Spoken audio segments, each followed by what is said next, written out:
Hello and welcome to Your New Jersey. I'm Lisa Marie Falbo. On today's show, we'll hear from Choose New Jersey, who recently unveiled the New Jersey West Coast Center. We also have a special announcement for Your New Jersey. But first, I Pink I Can is an organization supporting women going through breast cancer treatment. Dr. Manpreet Kohli, founder of I Pink I Can and director of breast surgery at Monmouth Medical Center, joins us now. Doctor, welcome to the show. Thank you so much for having me. Preeti, thank you for coming on here and sharing this beautiful mission, which I cannot wait to learn more about. But first, I want to learn about your career in breast surgery. What inspired you to pursue oncology? I'm a product of a medical family, and I have always known how important it is to care for others. And what was always the impetus to going into medicine was having that relationship with the patient where you really are bonded and connected.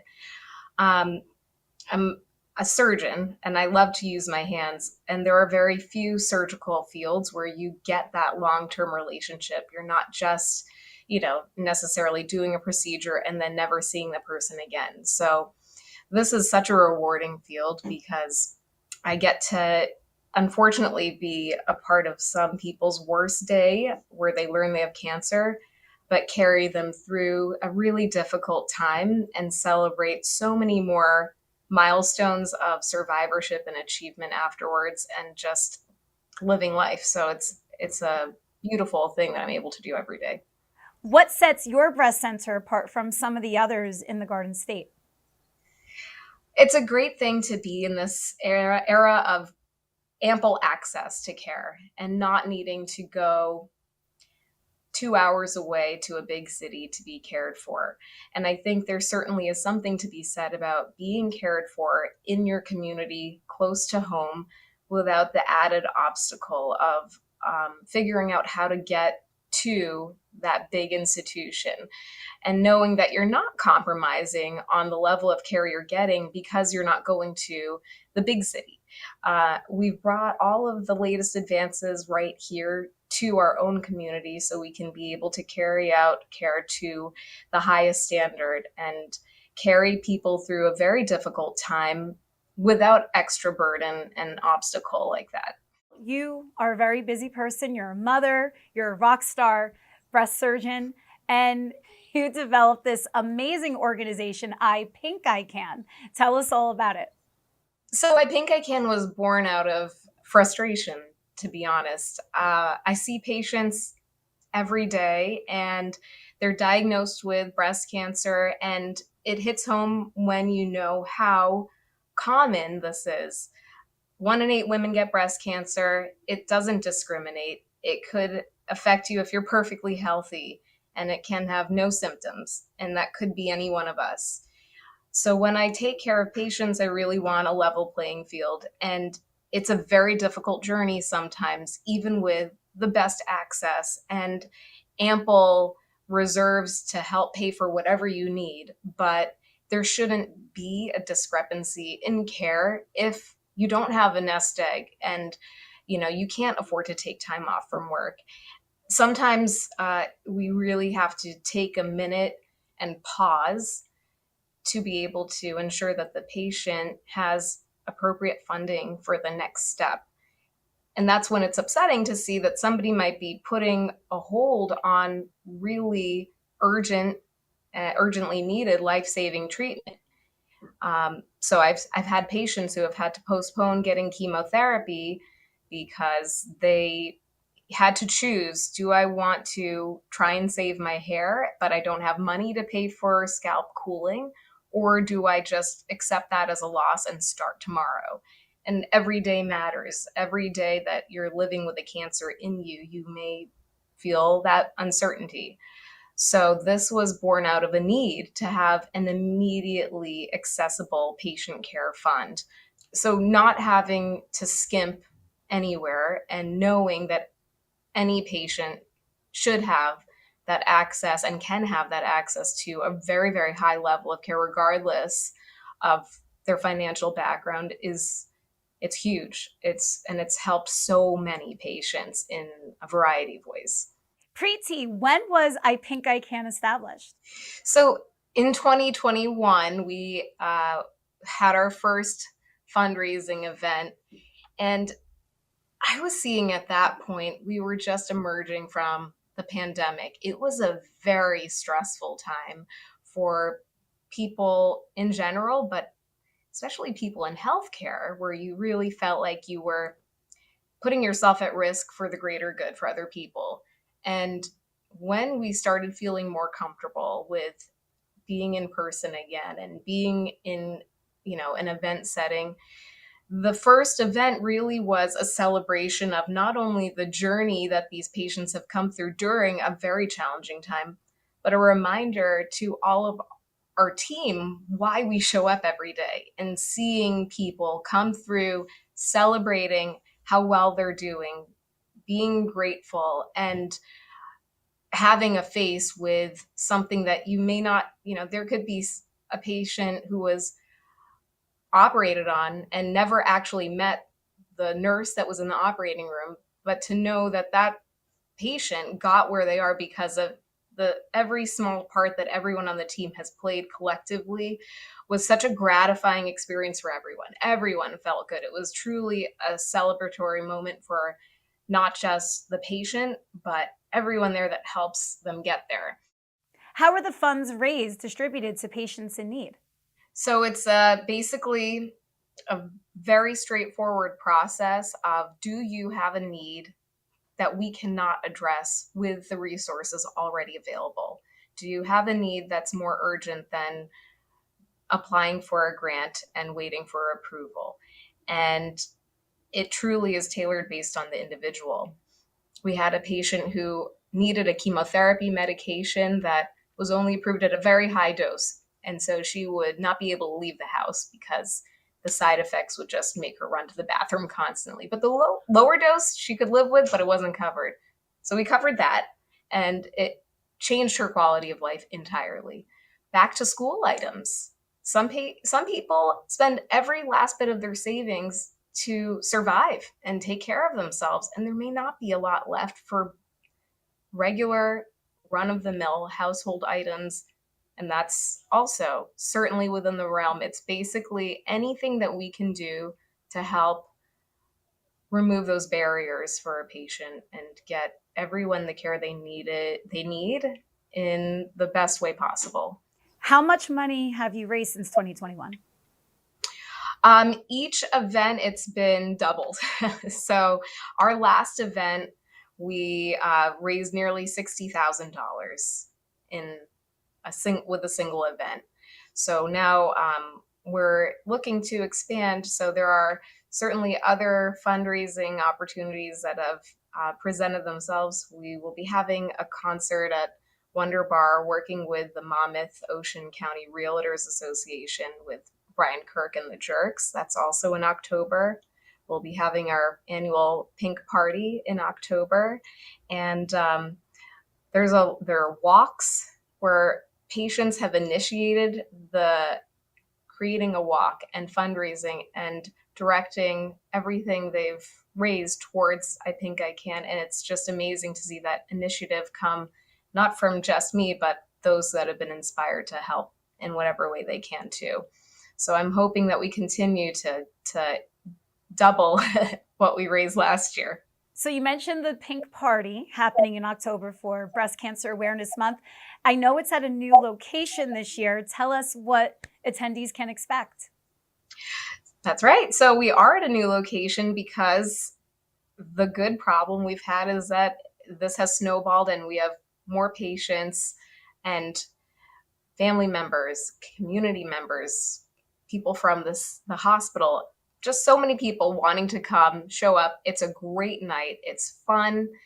We all don our best pink outfit, and there's always some fun twist to the night.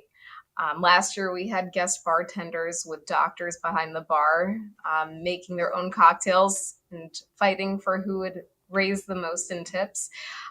We have lots of prizes, auction items. We're actually auctioning off an experience this year with Eagles tickets at the Sphere in Las Vegas. I think there's a lot of excitement around it, and So the new venue is going to be at Avenue in Long Branch, and it's a beautiful place, ocean view.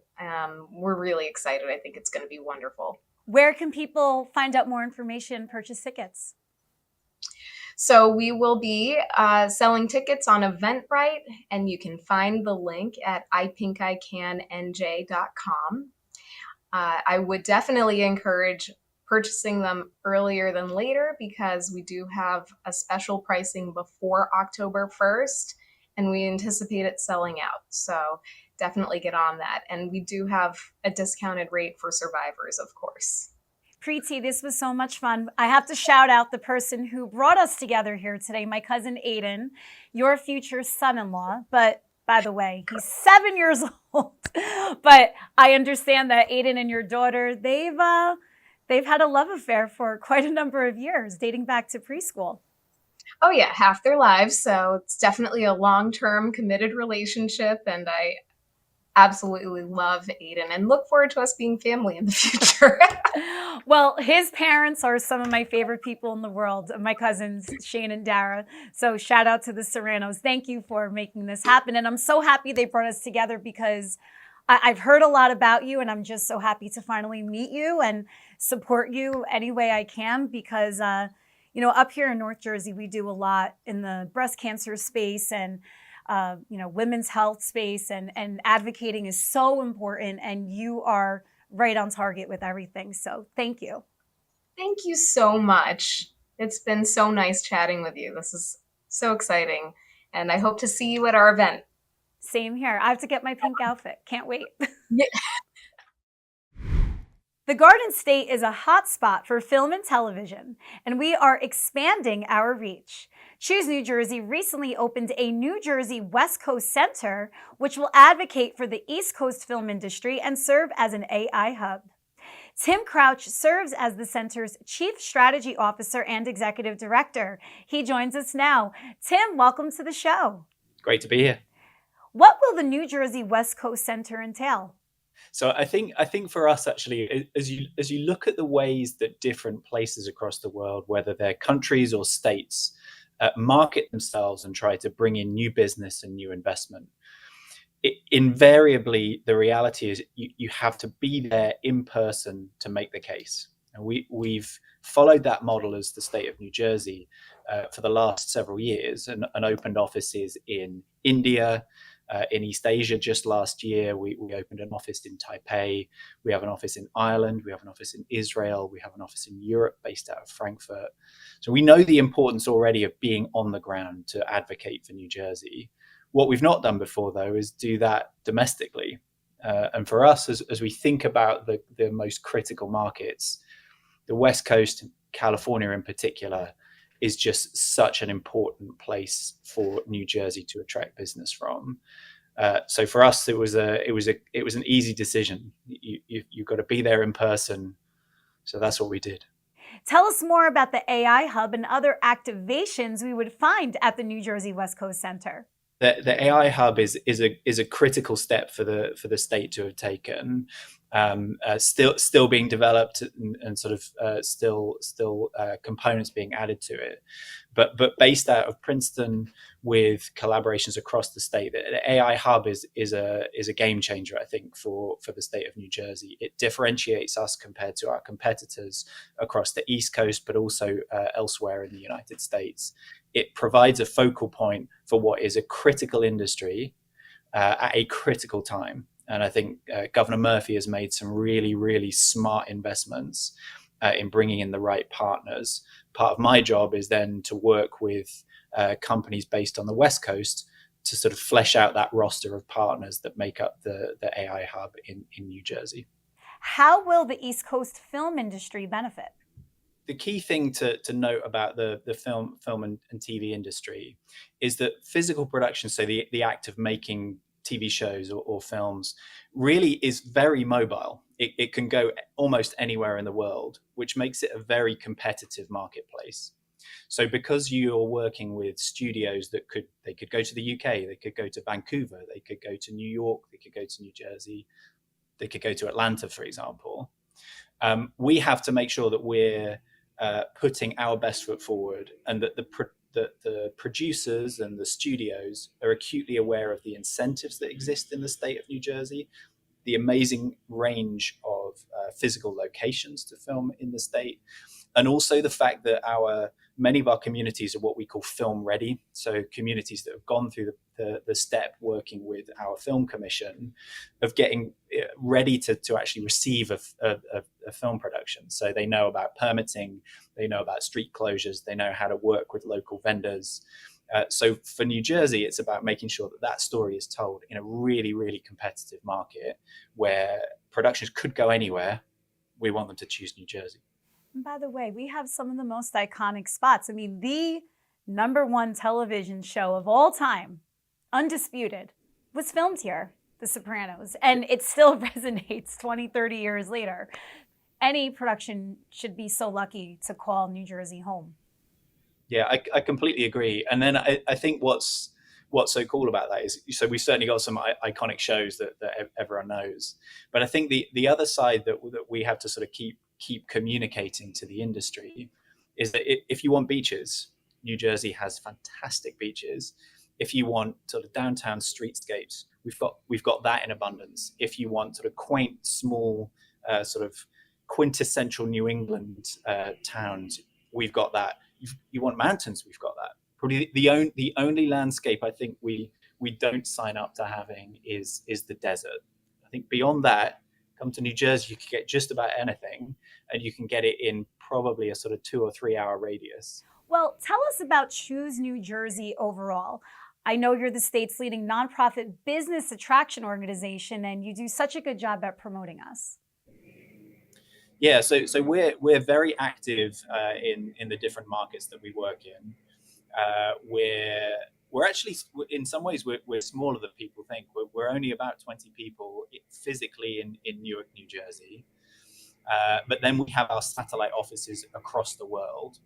And the role of those offices is really to work with businesses on the ground, just like I'm doing here in California, to tell the story of what New Jersey has to offer, and then to be the bridge that helps those businesses who are ready to move ensure that they can set up, that they are connected to the right partners on the ground, they can get linked in with the right accounting firms and attorneys and real estate partners to actually then succeed when they get on the ground in New Jersey. It was fascinating getting to know you and everything happening with Choose New Jersey. Thank you so much. Great to be here. Thanks for having me. Where can viewers learn more about the West Coast Center and everything that Choose New Jersey is involved with? So I pointed to 2 places. So we have the Choose New Jersey website, choosenj.com. There's details of the West Coast Center there. And I really encourage you to follow us across social platforms. We're very active on LinkedIn. We're also active across Facebook, Instagram, and so on. Thank you so much, Tim. See you back on the East Coast very soon. Sounds good. Thank you. Thank you. We are so happy to announce that Your New Jersey was nominated twice in the Community Service category of the New York Chapter Emmy Awards. The first nomination, Your New Jersey in the Community, was a compilation of segments, including our time with RWJ Barnabas Health, Trinitas Regional Medical Center's Peace of Mind event, the Tom Coughlin J Fund Foundation Champions for Children Gala, the Halos for Angels Love is in the Air Gala, and Let's Talk Women's Health and Wellness at the New Jersey Performing Arts Center. Our other nomination was our behind-the-scenes look at the build-out of the New Jersey Hall of Fame's Learning and Entertainment Center located inside the American Dream Mall. Also in that episode, we spoke with the New Jersey Hall of Fame's 2023 inductees, which included Sopranos creator David Chase, New York Giants legend Tiki Barber, and many others. Thank you to our extremely talented crew members and loyal viewers that helped make Your New Jersey an Emmy-nominated television show. The winners will be announced later this fall. Let's take a look back at some of the highlights of the nominated segments. So tonight we're here for Peace of Mind. This is an annual event that we have to raise money to support behavioral health programming at Trinitas.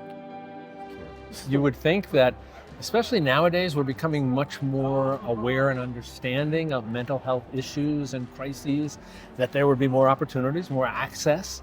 And the frightening thing is there isn't. It's so important to have the patients know that they're not out there alone. They're struggling, and it's not a hidden medical issue. Behavioral health issues are out there. There are so many individuals who suffer from this. Peace of mind is important because mental health is important. And to me, having a balance in your life is peaceful. It's nothing to be ashamed of. And it's so important that we be there to support them. The work that you have done, you've gotten people that were on the verge of eviction back on their feet. I mean, the stories are so endless, and you should be so proud. They're unbelievable stories. We had a family who was living in their car. Yeah, with kids in their car because they'd been evicted, because those words, your child has cancer, just shocked people to the point that they really, they're lost for a while until they figure out somehow, some way. That's where the J Fund comes in. What we do is we're there for practical help. It's the mission that helps families realize that there's more than what's just in front of you, the stressful part, the gray hair part, the part that you just don't control. They can help you control some of that, and that's the happiness. There's the positivity. There's the we have your back too. You're not alone. We're fighting with you. We've been through it, and if not, we're going to put you with someone that has been through the same thing. That's why they should support it. What a wonderful night. Oh, thank you. This is a wonderful night. Having all angels in one room under one halo is just amazing. We started this after I was diagnosed with breast cancer. I had such overwhelming support from our community. People I didn't even know would show up to my doorstep with meals. Their wonderful faces of love inspired me and gave me hope. I lost my mother when I was 16. Fast forward to this past September, our father recently passed away unexpectedly. So how did Halos for Angels help you? They have helped us with helping bury our father. They've set up fundraisers for us. They have asked us how they could help us. They have set things up within the schools and around town. We all are going to come across hard times, and even if we expect it or don't, just the thought of giving back, I think is very important. Welcome to Let's Talk! Our mental health matters. I think events like this are so important because women especially, we don't talk enough about certain things. So it's so great to get together and to have these open discussions and dialogue and to be able to communicate on a deeper level so that we're all on the same page and really feeling what everyone is going through. So people that were here just couldn't say enough and be grateful enough and say that, you know, we need more of this. To be able to give to women today so generously these rich topics, these incredible doctors, these presenters, I don't know, I'm just flying high. I am flying high. We're coming to you inside the American Dream Complex, one of the world's premier indoor dining and entertainment destinations. It's also about to be home to the New Jersey Hall of Fame. I took an exclusive sneak peek at the construction of the new Hall of Fame with its president, Steve Edwards. So this is it? This is it. Okay. This is it. Come on in, everyone. Thank you. So, this is it. New Jersey Hall of Fame at American Dream. It is a 10,000 square foot, state-of-the-art, interactive and immersive. Those are the operative words nowadays. It's no longer museums. Yes. And this is going to be our new permanent home for the New Jersey Hall of Fame. I can see the beauty through all the construction, as I'm sure you do too. Listen, it's right now, it's obviously doesn't look like it's ready to open, but believe it or not, by March, this place will look, March of 2024, like it's a finished museum. Yeah, well, this is the last episode of Your New Jersey, happening in 2023. Is that right? Yeah, this will be repeating Christmas, New Year's, and I can't think of a better way to end the year and to look forward to 2024, because we will be back. You are. Can't wait. Before we wrap, your New Jersey was at the 15th annual New Jersey Hall of Fame induction ceremony at the New Jersey Performing Arts Center in Newark. Let's take a look at all of the action from the red carpet.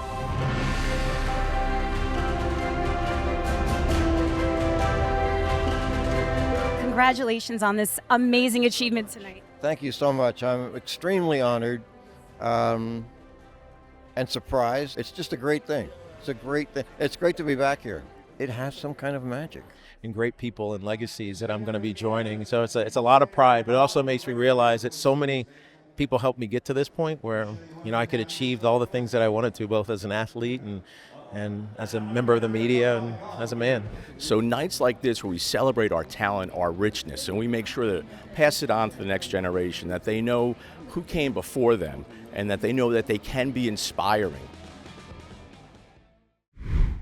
Thank you for joining me on another episode of Your New Jersey. I'm Lisa Marie Falbo. We'll see you back here next week.